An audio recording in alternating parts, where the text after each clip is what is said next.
por este tema con el doctor Joel García. No, no lo tenemos al doctor. ¿Ah? No lo tenemos y luego sí vamos a tener al doctor Joel García. Sí, no me asuste.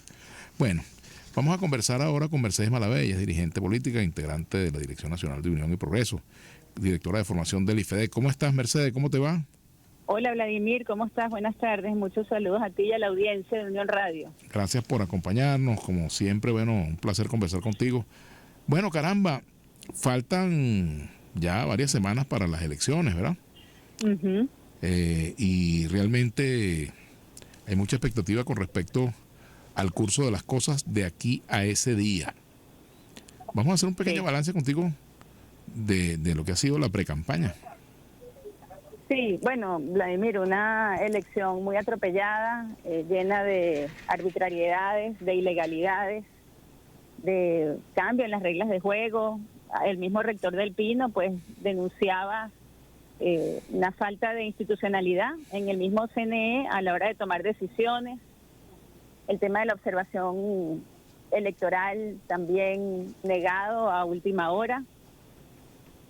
Pero bueno, la campaña sigue porque el ánimo de cambio parece un ánimo indeclinable en los venezolanos, el deseo de cambio, aún en las más adversas y condiciones electorales, pues permanece firme, ¿no? Las encuestas señalan una fuerte disposición de votar. Los venezolanos, bueno, los que están preparándose para ser testigos atienden a la solicitud y están activos en ese proceso de formación, al menos esa es la información que he recibido, aunque todavía faltan, bueno, algunos lugares. Recordemos que 1.500 centros de votación se establecieron en la última elección en la que la oposición prácticamente no participó porque se trató de una consulta sobre el Esequibo en la que el gobierno estableció 1.500 centros más en lugares, bueno, bastante alejados y difíciles de acceder porque están totalmente controlados por su sistema de control social y político, ¿no?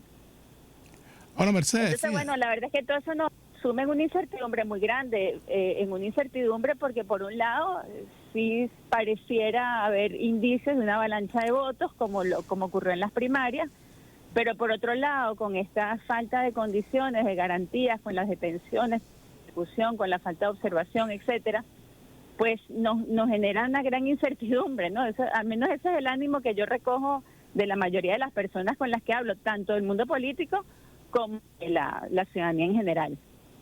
¿Cómo han sido incorporados o cómo han sido asumidos los apoyos de factores que no vienen de la plataforma unitaria? Por ejemplo, caso de Unión y Progreso, caso de otros factores, ¿no? Sí, bueno, recordemos que venimos de una elección primaria donde todos los partidos fueron, bueno, prácticamente barridos, ¿no? Uh-huh. por la los que participaron.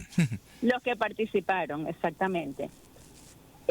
Los candidatos sacaron un porcentaje de votos muy bajo y la gran mayoría se inclinó hacia la candidatura, vamos a decir, independiente o contraria a los factores de la plataforma unitaria, que en ese momento era María Corina, aunque ella eventualmente los ha ido incorporando a todos y ha hecho giras con la presencia de todos esos factores políticos acompañándola a ella, ¿no? Y también ha tomado decisiones colegialmente, al menos para definir la candidatura presidencial definitiva, etcétera.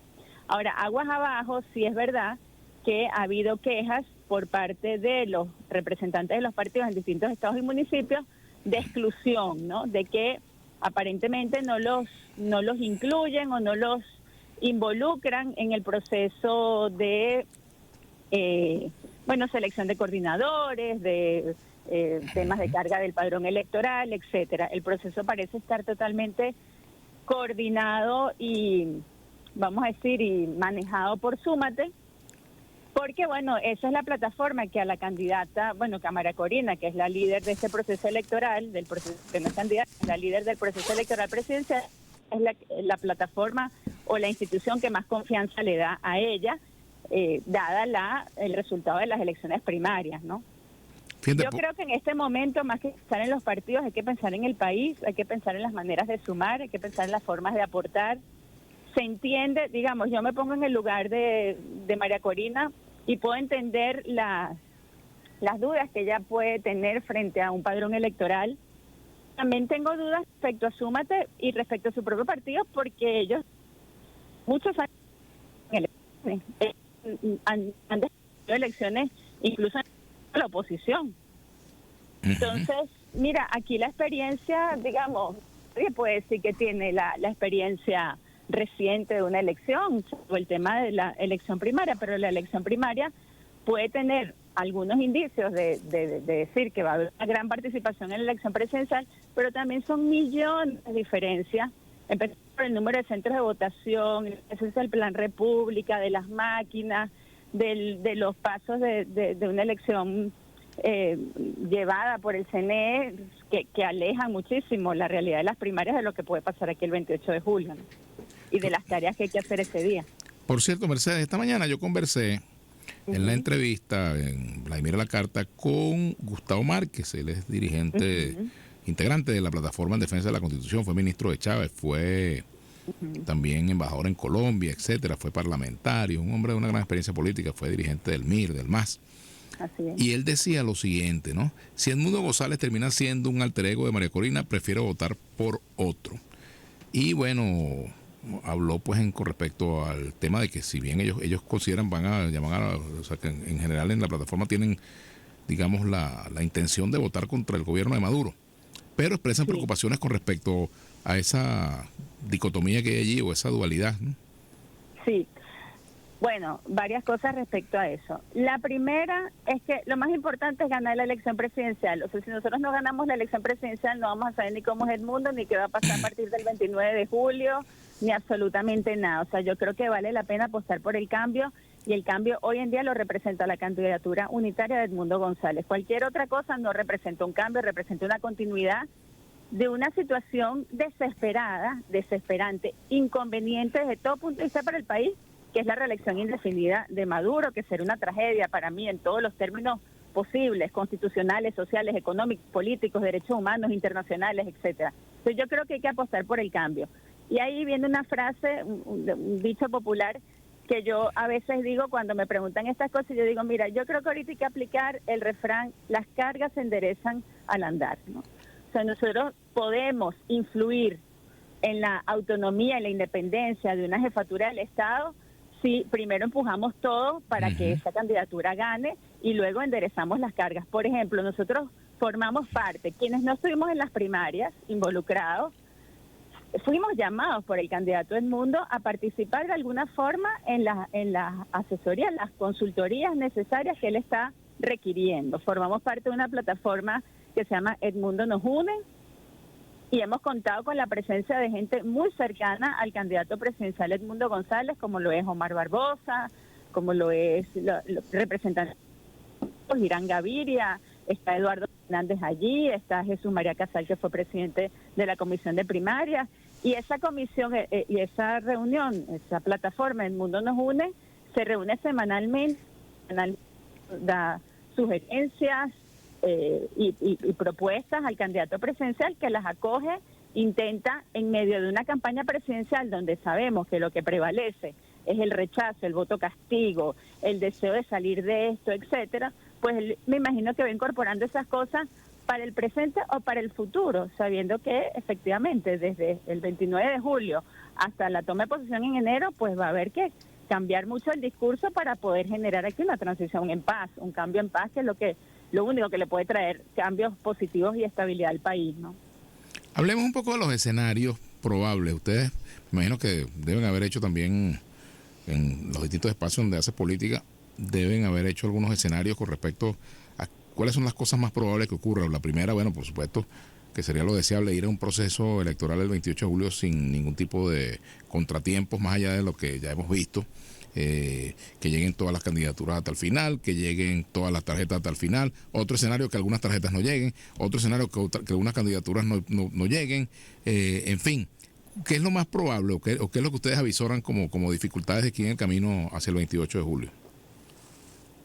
Yo avisoro como lo más probable que lleguemos a la contienda electoral así como están las cosas. O sea, no creo, cualquier medida de inhabilitación de la tarjeta del candidato puede ser, yo creo que puede ser contraproducente. Recordemos lo que pasó en Barinas, mientras más inhabilitaban, pues más iban uniendo los factores alrededor de un candidato. Entonces creo que se les puede revertir eso, no sé, no veo que María Corina está demasiado convencida de que no se va a salir de la ruta electoral, y mientras ella no se salga, pues el caudal de votos está allí a la espera de cualquier cambio que se dé a última hora, y ella sabrá orientar eso. Recordemos que que la diferencia es bastante grande en puntos, ¿no?, entre la candidatura que ella promueve y Maduro. Yo siento que vamos a ir así. Ahora, ¿qué va a pasar el 28 de julio? Bueno, ahí hay unos temas importantes, ¿no?, que tienen que ver con la movilización, con la organización de testigos, con la presencia, con la posibilidad de cubrir esos 1.500 centros, etcétera, que efectivamente, bueno, uno no sabe hasta qué punto eso se va a materializar, esos votos finalmente van a contar y van a participar y van a ser defendidos en la elección presidencial. Tiendo a pensar que sí, va a haber garantías. Recordemos que en el año 2015 los diputados de la Asamblea Nacional ganaron en todos los circuitos de Caracas, una cosa que nadie se imaginaba, que iban a ganar todos los circuitos de Caracas. Ganaron en Aragua en lugares donde jamás había ganado la oposición durante esos 15, 16 primeros años del gobierno de Chávez. Entonces, sí existe la posibilidad de que se genere una avalancha de votos y que esos votos, terminen siendo manifestación de una voluntad muy grande de cambio en el país. Ahora, el gobierno, pienso yo, estableció estas elecciones 6 meses antes de la toma de posesión, porque en estos 6 meses pueden pasar muchas cosas, ¿no? Recordemos que todo el poder público sigue en manos del mismo partido, porque la verdad es que lamentablemente se ha manejado así, hasta el CNE, por las declaraciones del Pino, pues se manejan así. Tenemos un Tribunal Supremo, tenemos una Asamblea Nacional, gobernadores, hasta el mismo poder militar, pues parece a veces ausente, silente frente a tantas arbitrariedades, violaciones a la Constitución, al artículo 136, que habla de la independencia del poder público, pues ellos no dicen nada al respecto. Entonces,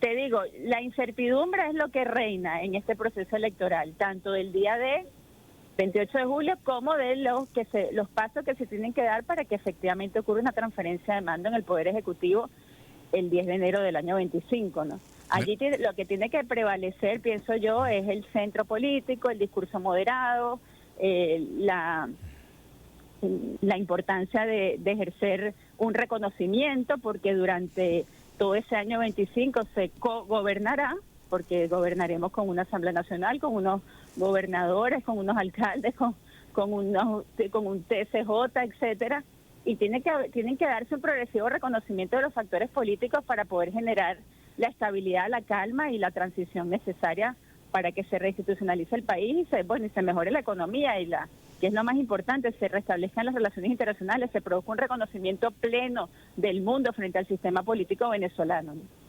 Mercedes, como sabemos pues que tú, tienes una actividad religiosa bastante conocida, eres una persona muy activa en este campo. Me gustaría tu opinión sobre ese encuentro que tuvo el presidente Nicolás Maduro con un grupo de pastores de distintas iglesias cristianas, y él ha dicho pues aquí en su cuenta de Twitter: realizamos un encuentro especial en el Palacio del Pueblo con los apóstoles, pastores y las iglesias cristianas. Nos unimos en oración sincera y hermosa de arrepentimiento nacional y entronamiento de Jesucristo en Venezuela. Nuestra nación es de Cristo. En otro dice: se cumplirá la profecía, Venezuela será el centro espiritual del mundo y con el abrazo y la protección de Cristo lo lograremos. La nación toda está en sus manos. Amén, amén y amén. ¿Qué piensas tú de eso? ¿Aló, Mercedes? ¿Aló? Caramba, se cayó la llamada. Mercedes. ¿Aló? Sí, te escucho. ¿Me escuchaste lo que te dije? Sí, te escuché. Ajá. Yo soy partidaria de la separación entre la Iglesia y el Estado. Yo creo en el proceso secular en el que se debe mover el Estado venezolano. Me parece que cualquier uso de la religión para fines políticos, de campaña, de meeting, etcétera, es una instrumentalización de la fe muy peligrosa, por cierto. Lo vimos en Brasil, lo vemos en distintas tendencias políticas de izquierda y de derecha, que pretenden como manipular a las personas con una cosa importantísima como es su deseo de trascendencia, su creencia en Dios, su fe religiosa, etcétera. Siempre que en política se utilizan estos discursos religiosos, se suele adoptar una postura extremista, ¿no? Una postura que suele excluir, que suele aumentar las polarizaciones, etcétera. Por eso, mira, Jesucristo lo dijo clarísimo: al César lo que es del César, a Dios lo que es de Dios. Y también dijo: mi poder no es de este mundo. Entonces, yo personalmente, aunque practico la fe cristiana, católica, con mucha coherencia y mucha constancia, intento hacerlo, pues también intento con esa misma coherencia no introducir un discurso religioso en mis ideas políticas, en mis propuestas políticas, a la hora de defender la vida, la familia y algunos valores que tienen que ver, por supuesto, con la fe cristiana occidental, pues las defenderé, pero no voy a estar haciendo de eso un motivo de campaña electoral. Bueno, Mercedes, me parece que es un irrespeto a la misma sentencia de Jesucristo, ¿no? Cuando dijo que había que separar lo que es temporal de lo que es religioso, de lo que es trascendental. bueno, te agradezco mucho, Mercedes, tus comentarios. Un gran abrazo, Mercedes Malavé. Gracias a ti, un abrazo. Seguimos y siempre en la contacto. orden. Gracias. Bien, 5:30, pausa en Entre Líneas. Publicidad. Y bueno, quiero hablarles de mi cochinito favorito, en su sede de las Mercedes, en su sede